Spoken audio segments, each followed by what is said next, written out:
यो बाबा हे माकड आहे का माणूस आहे मित्रांनो. या झाडावर कशासाठी चढलं होतं मी तुम्हाला व्हिडिओच्या शेवटी सांगेल नक्की.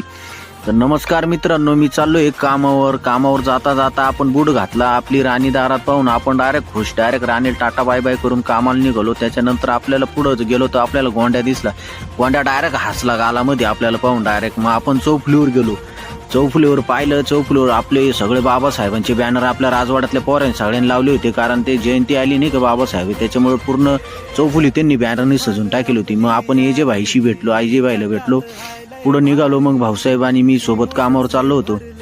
थोडी हशी मजा करत आम्ही निघालो पुढं. त्याच्यानंतर आम्ही पंपावरती पोहोचल्यानंतर आम्ही सगळे हाल कशी काय कसं नाही का सगळं पाहून घेतलं नाही का. त्याच्यानंतर कोण कोण कामावर होतं ते बघून घेतलं आम्ही सगळ्यांना. मग अण्णा भाऊसाहेब मल्हारराव आम्ही सगळे होतो. मग आम्ही पाणी आणायला गेलो नाही का. मग पाणी आणलं तिकडून, थंड पाणी आणलं आणि थोडंसं खायला प्यायला चकना आणला. नाही तर टँकर आला. टँकर पाहून आम्ही टँकर खाली गेला आणि हे पोरगं नाही का नारळाच्या झाडावर चढलं होतं. मग नारळाच्या झाडावर चढून त्याला बोललो की पटकन नारळाच्या झाडावर चढ आणि मला एक नारळ काढून दे थंड प्यायला नाही का. मी नारळ पिलं वगैरे सगळं झालं. मग माझी सुट्टी झाली.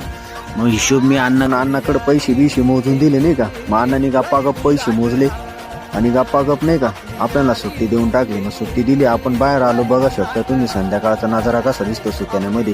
त्याच्यानंतर मग आपल्या इथं पाऊस सुरू झाला. त्याच्यामुळे माझे मित्र डायरेक्ट आडोशाला लपले होते. मग आपला व्हिडिओ काढताना पाहून ते डायरेक्ट खुश झाले.